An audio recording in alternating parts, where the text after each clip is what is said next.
Hello and welcome to our monthly Q&A meeting here at Phone Live Streaming.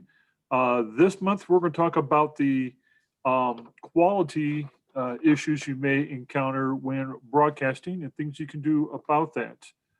First of all, I'd like to say thank you to Church Letters for sponsoring this particular broadcast. Church Letters has over 1,200 church letter templates ready for you to use for all kinds of occasions, um, including Father's Day. Just checking in their library before we came on, and it's really cool. They have a letter for inviting fathers to Father's Day, and they have a letter for following up and letting the fathers that did come to Father's Day service let them know that you appreciate them coming. So really good opportunity to strengthen your relationship with fathers, and ready to go templates. You can join today and in minutes have those ready as emails or as printed letters and send them out, and your church can be blessed with that. Like I said, today's meeting, we're going to talk about issues with quality and take your questions and help you with the issues that you've been facing. So, David, you want to start? Sure. So you have any questions, feel free to put them in the chat here in Zoom, and we will answer those as they come through. So I wanted to open up with talking about QoS, or quality of service. This is something that almost weekly since the pandemics began, I've had clients have issues with. We've all heard the stories of the millionaires who have blown their money and ended up homeless, right? And so I kind of like to draw a picture, if you will, to our internet usage and how quality of service can help us. So irregardless of how much internet you have piped into your home or to your church, if you're not using it correctly or using it well, you can end up homeless or end up having connection issues for whatever your most important stuff is. So quality of service helps in a couple of different ways. So all of us coming from a church background pretty easily prioritize the traffic going over our church internet. Some churches have guest Wi-Fi, and talking from an administrative perspective, that guest Wi-Fi is probably a pretty low priority. On the flip side, we're talking here about streaming. Getting that video stream out, is probably the top priority, if not the number 2 priority, if you've got something else happening, right? So quality of service, you can help define those priorities. Okay, I've got my video stream. My video stream requires, say, 4 megabits per second to send out. Make sure that, even if my line's got 10 and 20, 40, 50 megabits per second, that my video stream is guaranteed, that computer is guaranteed that bandwidth to send that signal out. So even in some cases, there's churches who have got gigabit connections up, 1,000 megabits per second, right? Quality of service is still very needed because you're going to have tons of devices using that, especially if you have a guest Wi-Fi, especially if you have staff or volunteers, teachers, whatnot, using that to teach their classes and so on. So just to give you some rough numbers and stuff, I'm a IT director at our local church here, and average Sunday pre-COVID, we ran about 75-ish. So small rural church. And we have Wi-Fi, but it's only for teachers, admin staff, streaming, church type stuff. And on any given Sunday morning, we would have over 100 devices connected to our network. Anything from our Nest thermostats to our cameras to our projection system to our Apple TVs that we have in each one of our classrooms to our teachers' iPhones and iPads to staff, volunteers, and pastors' iPhones and iPads, right? So even in a small church of our size, being able to prioritize, hey, pastor's iPad maybe have a little bit more importance than the teacher's iPad. And the streaming definitely has the higher importance. So quality of service, QoS, is very important to look into. Now, I hate to kind of say you need to dig further. I can't get you 100% of the way there, but that's kind of where I can end. Every decent router or wireless has quality of service, but they're all set up and managed a little bit different. So QoS, capital Q, lowercase o, capital S, or quality of service spelt out, is how you can search your manuals and whatnot. And just as an offer for anybody who's on here, if you want to dig into quality of service, reach out to our support team and say, hey, I've got my my model numbers, this and so and whatnot. And we won't do it for you, but we can definitely point you in the right direction. Say, hey, we found some manuals. Hey, we found some tutorials. Get you going a little bit further down the road with your specific setup. So David, what you're saying is quality of service is kind of like a pie, and you're dividing that pie up on what it's going to be used for, so that your traffic across the internet's managed and not hogged by the wrong people. Correct. And then it's also guaranteeing pieces of pie. So you've got grandma coming in late. You want to make sure that she gets her slice of pie. It's guaranteeing that grandma gets her slice of pie, or the grandma's going to be very upset. So likewise with your streaming, you want to make sure your streaming is getting its slice of pie, and that its slice of pie is big enough to satisfy your streaming. So yeah, yep, very good. Okay, very good. Any questions at this point from our visitors? Okay. If not, Dave, let's talk about how to minimizing buffering. And buffering is when you're watching a video and it stops and it has a little spindle, then it starts to catch up again. What can we do about that, and what can we not do about it? Yeah. So first off, buffering on a client device, once you solve the delivery issue from your site to the cloud, is between the cloud and the viewer's device. Okay. So quality of service takes care of that first leg between you and the cloud. Now from the cloud to your user's device, you want to use adaptive bitrate, which is really fancy and a really high-tech term. And that's what services like Facebook, which is free, but also Boxcast and Resi take care of. So those paid platforms have adaptive bitrate. So in the old days of streaming, we would stream out, say, 1 megabit per second, 2 megabits per second to the cloud.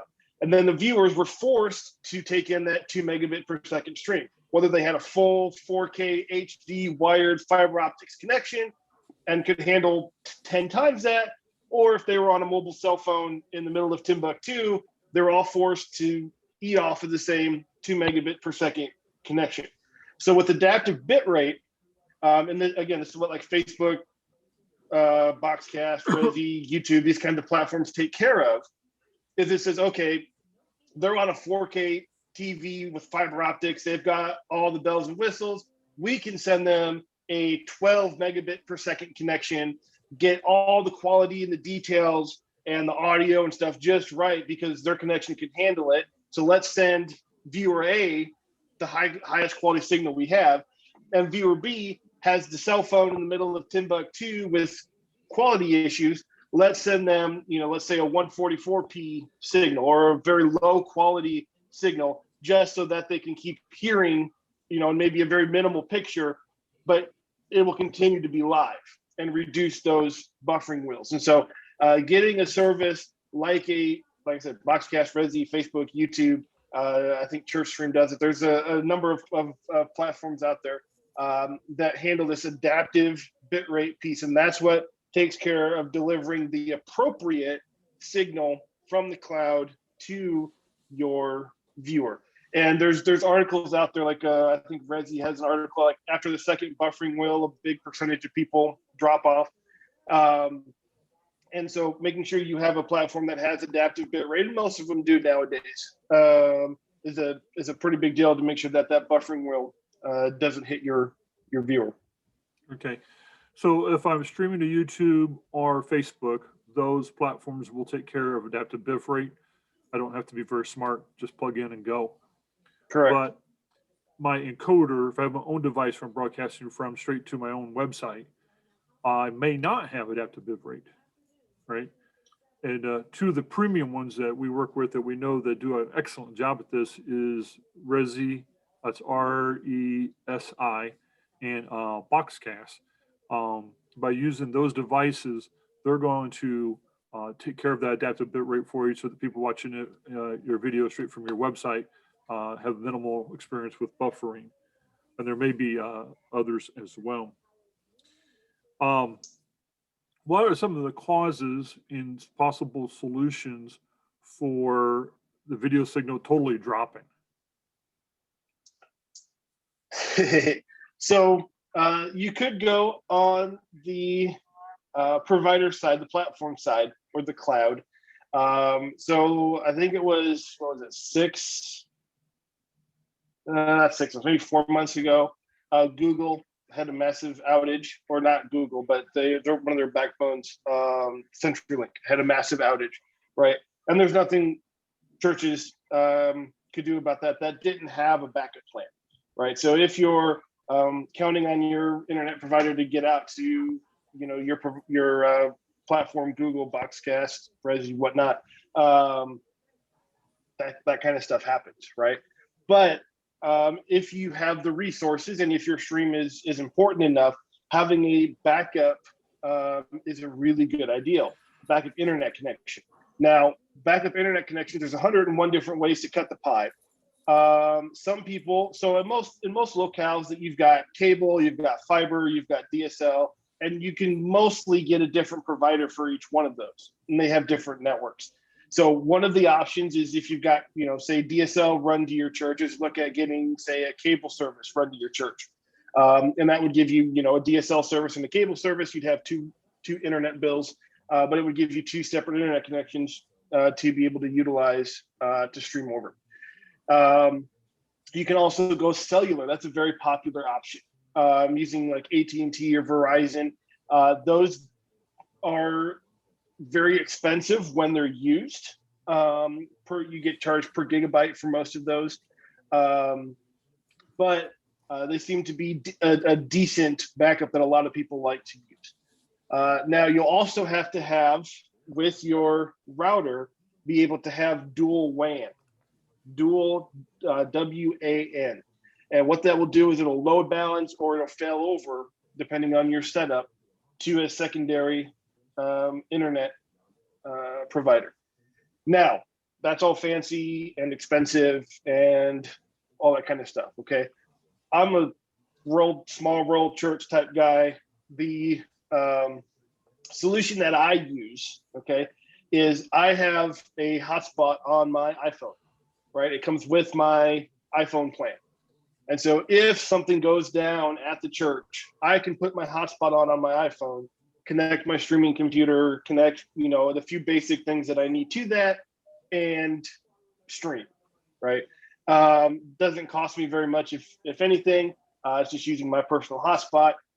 It does take, 5 minutes to, get everything switched over and start it back up again and whatnot. So it's not as pretty or seamless or volunteer friendly as having, some predefined type of options for secondary connections. But yeah. Okay. Let's talk about audio. First of all, just in the regular setup that I may have today, what can I do about audio? And then secondly, technically, if I wanted to improve my audio, what would I do with my equipment, or maybe tweak the equipment I'm using? You said that one more time. I think you were breaking up. I'm sorry. Okay. The first one is how I can deal with audio today with our current setup. What can I do about the quality of the audio without going out and buying any equipment, right? And then secondly, if I wanted to invest in equipment to improve my audio, what can I do? Yeah. So one of the big things I've seen with audio is too much gain being sent out, right? So not just phone live streaming, but video streaming in general. the audio signal that's being sent out is either really, really soft. And we've all been there, trying to listen to a video live stream and our volume's cranked up, 100%, just, barely hear what's going on. We've all had that type of situation. And then likewise, we've had the opposite end of the spectrum where, we barely have the volume up, 25%. And it sounds like the phone's screaming at us. And, it's like, oh, okay. Right. So getting your volume set correctly on that output for your live stream is a cheap thing that can be done, and is normally a very easy thing to do. Without getting too technical with other stuff, one of the things that we have is we have a pair of headphones that listens just to the live stream output. All right. So what happens then is I have the person who's running the video have the headphones on 24/7. Well, I mean, they're only there for an hour and a half, but you understand what I'm saying, right? They live in those headphones, right? So they have to hear what the person's saying. They do not get to hear what's in the room. And you can get cheap noise canceling, headphones off Amazon for, $50 or something. And it's a very good investment, but have them live in those headphones. And so being able to, maybe turn up the volume a little bit when it's just a person speaking, or if you have very energetic, lively worship sets, being able to turn, the volume down a little bit so it's not peaking. That's a technical term for when it's not, the volume gets too loud and, on the phone, it's peaking. So those are some things. And then, taking a step farther, like I said, having them live in the headphones when they're back there. Likewise, I have, we have monitors set up for our live streaming. It monitors, each one of the cameras coming in and such and so on. I specifically have those monitors set up at eye level to block them from seeing what's in the auditorium. So they are basically living in the live stream. They get to hear and see what they want to see in the live stream. They're not, participating in the service and then, oh, there's a live stream over here somewhere I got to deal with, right? It's one single person, but they're, with the headphones and the way the monitor is positioned, that's what they do. They live the live stream. Now, taking it a step further on the paid side. Before that, so what can we do on the soundboard, to get that quality right? Yeah, so we get the headphones on, we hear the problem, whatever. Just turn the volume down, or is there other ways to adjust the board? So the volume is by far and largest the easiest and the biggest effect that I've seen. There's other stuff, you can mess with, bass, and you can mess with, whatnot. You can really get into the weeds with it. If you have a sound guy, give him the headphones and have him tweak it, every so often. But every situation is different. There's not a one size fits all type deal that I've seen, besides, just the volume being a large issue. Right. So how do I get the volume in the church versus the volume being fed to the stream separate? Yeah, that's a good question. So what's most popular is to take a bus or an aux off of your soundboard. So if you're used to working with like stage monitors or in-ear monitors, or if you have other speakers in the building, in the ceiling or in the nursery or something, you probably are using a bus or an aux, right? And so that says, okay, for these inputs, so for this mic, for this piano, for this singer, right, the volume is set at X, Y, and Z for the main speakers in the auditorium. On bus one, it's set a little bit different for the monitors on the platform, or set a little bit different for the speakers in the nursery. So setting up your live stream, you would just have another bus or another aux coming off of your soundboard, and 9 times out of 10 you'll have a free one, because there's normally 4 to 12 of them on the average soundboard. And so that way it gives you some control, or a lot of control, over the volume for each individual piece that's being sent out over your live stream. Now there's pre-fader and post-fader. I recommend doing post-fader because, again, I'm getting technical. Post-fader, what that does is it takes your master volume sets, right? Which is your house. And if you adjust those volumes, it will post fader. If your bus is set up post fader, it will adjust your live stream, right? So you don't have to babysit your live stream sound as much if you have post fader. If you have pre fader, that means that the fader volume and the fader controls set for that bus are set independently of your house. So if you've got a main sound guy running sound for your house, whatever settings he does are not going to affect, majority of the settings are not going to affect your live stream. Where post fader, if he raises or lowers the volume, those settings will affect your live stream. And so in a simple, live stream situation, again, like our rural church, doing post fader and having it so the sound guy, if he makes an adjustment, there's a praise singer up there, he's a little bit too loud, he brings it down, right? Well, that not only brings it down for the house, but it also brings it down for our live stream, right? So I don't have to have almost two separate sound guys running it. I just have one sound guy running it. He mixes it, and then it sounds okay on the live stream. So Sandy has a question. How audio important? Interface? Yeah. Mm-hmm. Yeah. So you need an audio interface. That was where I was going. If you have $200 to spend on making your stuff sound right, you have to have a audio interface. There is, I've learned my lesson on that one. So if you plug your soundboard straight into your computer, you run the risk of blowing your sound card. At the least, at the most, you run the risk of blowing up your computer because you're actually sending electrical signals into your machine, and you can control the gain, so you can send more electrical signals into your machine, which isn't good. So I've blown three sound cards in my day doing that, and the audio interface also gives you a higher level of control with your live stream. So that's a really good entry point for headphones, right? So if I have a bus or an aux running off of my soundboard over to my interface, I like the Alpha Lexicon Alpha series. They have a headphone jack right in the front. You can throw your headphones on. It's sitting right there in front of your machine, and you can monitor. It's got some basic volume controls and stuff on it too. And I think we picked it up for like $125 or something. But it's a USB device, so it takes like an XLR or a 1/4 signal off of your soundboard, USB, then plugs into your machine, and it'll just pop up in your microphone. Drop down in OBS or vMix or however you're mixing. You can just select Lexicon Alpha.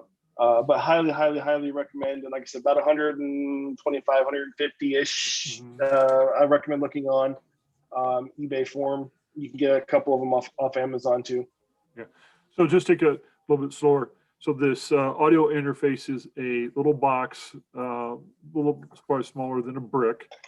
It takes a sound cable off of your bus or aux, off of your soundboard to this device. Mm-hmm. This device will have some gain and volume knobs on it. It will have a headphones plug so you can monitor it. And then it has a USB plug to take a USB cable from this box to your computer. So it sits between your soundboard and your computer.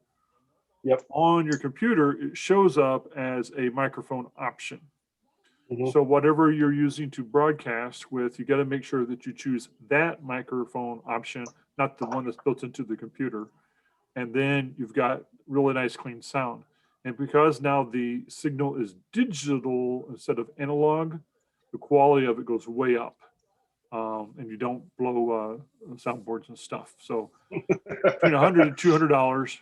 And yeah, that's day one. Is there any other technical investments you can make into the quality of sound, or do you think this audio interface is the magic box?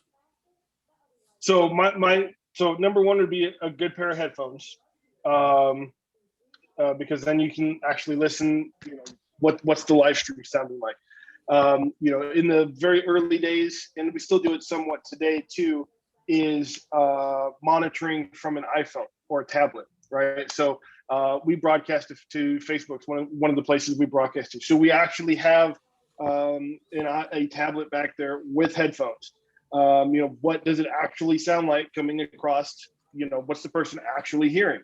It's great to sit in church and hear the church mix. It's great to hear, even the mix coming across on the audio interface. But, this is what your actual viewer is going to be hearing. So headphones, definitely number one. And you don't have to get, the Bose sound canceling $500, dilly whoppers. You don't need those. You can, spend 25 to 50 bucks and you can get a decent pair of headphones, no name off Amazon. And, just as a quick side note, some sound people prefer, and technical people in general prefer their own pair of headphones. So if you're looking for like good Father's Day gifts, right? Father's Day's coming up. A decent pair of headphones for your technical people is a good gift idea. So anyway, that's number one. Number two would be, if you don't have an audio interface, get yourself an audio interface. And those range from 100 to 200. I don't think you need to spend more than 200. If you're spending more than 200, you're getting too fancy. You're getting into the mega church type deal. You can get post processors, and you can easily spend $5,000 on an audio interface. Don't spend $5,000 on an audio interface. Number three, if you don't already, and this is going to be a little bit more expensive than the other stuff we've mentioned, but get a digital soundboard. X32 is a good entry level soundboard to get into, and you can normally pick them up fairly inexpensive. Then there's a whole bunch of different versions. If you can't get into an X32, look at like an XR 18. It's like the little baby brother of the X32. You can pick those up for like $500.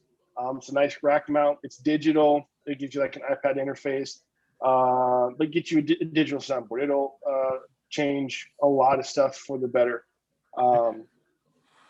So what about room sound? So if somebody's playing a trumpet, traditionally the sound man just turns the volumes off because the trumpet's loud enough. But if you turn the sound off, people in streaming hear nothing. Yeah. And this is an issue I hear a lot with drums too, especially in smaller churches, right? You got the guy beating the drums in the corner, and he doesn't need a mic. If anything, he needs shielded a little bit, right? So, but then on the live stream, it's like, oh, I don't hear any drums. It sounds like they're playing solos. So having a room mic, or that's called an ambience mic, sometimes is a good idea. In a situation where, a cost-effective situation, excuse me, simply put if you've got a mic, just put it near the person who's playing or near the drum set. Don't spend any money, just what you already have, kind of just to get for your phase one implementation kind of deal. And then again, using your pre-fader, post-fader, you can set that particular fader to post-fader, turn it off on the main house, and send that one over to your live room. So you get your ambience. Technically, I think there's certain mics, and you can Google them. I don't have them off the top of my head, but you can easily spend 100 or 200 bucks and get ambience mics that are supposed to be for ambience and plug them into your soundboard. Sandy has more for like, yeah, but that's more for like if you got hand claps or laughter or that kind of stuff in the audience, those ambience mics. First in-person service coming up, using a hotel ballroom other than floor standing speakers and mics. Do you recommend any other equipment? So most hotel rooms I've been in are really echoey. So you may run some tests and see if, make sure that it's not going to echo too much. And if it does, see if you can get some sound treatments, on the cheap, basic foam helps absorb some of that. Excuse me. Floor standing speakers and mics. So I'm not sure how big you're going here, but you're probably going to want some kind of monitor, some kind of stage monitor, because if you have your mics in front of the speakers, you're going to have you're going to risk getting feedback. And depending on the quality of your standing speakers, there's a couple, like I think Bose makes some that are really, really nice. I mean, you pay for them, but they're nice. But I've also seen some extremely cheaply made ones that just they don't work so well. So are you asking, Sandy? Are you asking for like equipment for live streaming? What equipment do you need to live stream with that kind of setup? Or are you asking like from a sound? You've been burnt with 2 speakers. Yeah, we've all been there. We've all done the garage sale Radio Shack special. Hey, I got these great, $50. Yeah, that we've all been there. Hey, son. Yeah. Before service or pre-service, what can we do to do sound check, connection check, and stuff for streaming, so we can work out bugs when we go live? Yeah. So I recommend, if possible, running through, like, especially so in our church, the worship part of the service is the most complex, right? It's using the most amount of microphones. We got the most instruments, that kind of stuff, right? So doing, one song, one chorus, something everybody kind of stands in their spot with the mic. We can do a quick EQ before service. That's huge. If you can't get that many people in that many places in that much time, a quick and dirty is running a soundtrack. So we have pre-service prayer, right, in our auditorium, like a half hour before. And so we have a Spotify playlist that we have running in the auditorium. Before we start live streaming, because the USB audio interface is live as soon as you turn the computer on, right? So you don't have to be live streaming for the audio interface to be live. So we can start listening. Hey, does that feed sound like it's supposed to sound? Am I getting sound all the way through, to that point? So that's a quick and dirty kind of way to test your setup, is by playing some music through to your, and then verifying that the audio interface, that stuff is coming through as it should. So if I wanted to do a live test, what would you recommend? Can I do a quick 3-minute live test and somehow destroy the live test? And so Facebook and YouTube both have, I think they call it Studio or whatever. So before you start live streaming, you fill in like the title and whatnot, and it gives you a little preview, if you will, of your live stream. And then you have to click go live, right? So you can verify you're getting a video signal and that your title and stuff's coming through. I actually just saw, like a month ago, Facebook released a feature in that screen. There's also a checkbox that says this is a test stream. So what it will do is it'll go live, but it will only allow the admins for that page to see the stream. So like you, your wife, whoever set up as an admin, your IT person, on that page can see the live stream. So you can definitely do something like that if you're testing. okay, well, now elderly people, which is a big audience for phone line streaming, have hearing degradation going on. And one of the keys for improving sound for the elderly is to go mono. So how would you take your sound off your soundboard and make it mono for the broadcast so that it would help those with hearing challenges to hear better? Yeah, so specifically on the Lexicon Alpha, there's a button that will take your stereo signal and use, I think it's the left feed, and make it mono. So you just push the button and, I think it's depresses mono and outpresses stereo. Also, if you're using like OBS, vMix, whatever, you can set your output to be stereo or mono, and how you want it run there. So just however you're streaming, just kind of dig, and you can figure that out. I also recommend streaming in mono just in general, because for example, if I'm sitting in a car, right, and driving on the left-hand side, or I'm the passenger on the right-hand side, right? If I'm streaming in stereo, I'm closer to either the left or the right, and so it's going to sound off either way. So if I have mono, it's a lot easier to control that. So I generally recommend streaming in mono. Okay. Just, for everyone. All right.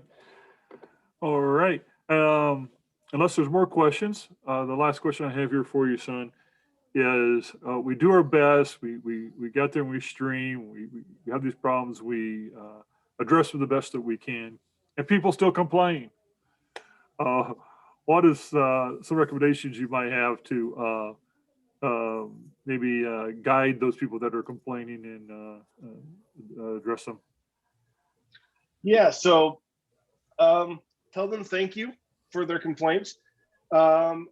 And it may be hard, but I've kind of learned the hard way to be humble, right? You don't have to act on everybody who complains, but you can be humble and you can be, polite with them. Thank you for watching the live stream. Thank you for helping us. We'll do our best. Thank you for bringing that to my attention. And if it's something, quick and easy that you can do, do your best, put your best foot forward. But at the end of the day, especially us rural, small church folks, we can only go so far, right?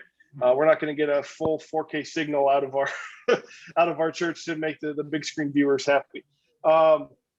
Just do your best and work with your pastor, right? So if you keep getting complaints about audio, right? 5 people complaining in the last week about audio.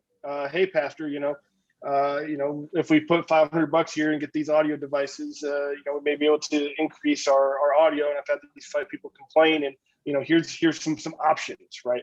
And one of the big things, again, I'm going to rabbit trail for just a second, in working with leadership, me and my pastor, right? When I present him with stuff, is giving him options, right? Here's like the base level. This will barely get it done. This is, hacking to put something together, right? And it's going to cost $10, right? I've got to go to the local Radio Shack and buy my soldering iron and a switch, right? And I can kind of hack this solution together for you. And then on the flip side, here's the $15,000 option, right? We can go to Apple, buy the spec'd out Mac with all the bells and whistles, and this thing will just hum all the way through. And then here's 2 or 3 mid-grade levels, right? Maybe this one's a little less hackish, but it's $150 for this part. And maybe instead of an Apple, we can buy a Dell, a new Dell, and that will bring it down to 5,000, right? Or maybe we can buy a used workstation Dell, that'll bring it down to 2,500, right? So give 3 or 4 or 5 options to your leadership when you're looking at building out your system, and they'll appreciate that. And what I see 9 times out of 10 is they'll pick about 4 out of 5, whatever you have in that. They won't pick the top tier, but they'll normally pick that a little bit above mid range, but they won't pick the highest. They'll pick that 4 out of 5. And so if you're building out a spec sheet, make that 4 out of 5 option the option that you want. So anyway. So what if the complaint comes in and it's because it didn't work on their computer, it didn't work on their device? How would you address that type of complaint? So again, see what you can do your best, get information from them. So be humble about it, right? So it's not like, well, it's your computer, just brush them off, okay, well, tell me about your experience. When, where, how, why, who, what kind of computer, what year, what kind of browser, where were you? Were you on the coffee shop Wi-Fi and stealing Wi-Fi from across the street? Well, you may have a Wi-Fi quality issue because you weren't in the coffee shop paying for the coffee, right? So kind of understand their situation and be humble about it. Yeah. So I'm not sure if we have pastors or technical people on today. If you're a pastor, this is a video that you might want to share with your technical people. We will be sending it out in an email here in the next day, so you can have your technical team come back and catch all those technical terms. Hope this was helpful. Thank you for your questions, and we hope we can help you next month with our next Q&A meeting. Thank you, everybody, for joining us today and for your time. Have a good day. Thank you all.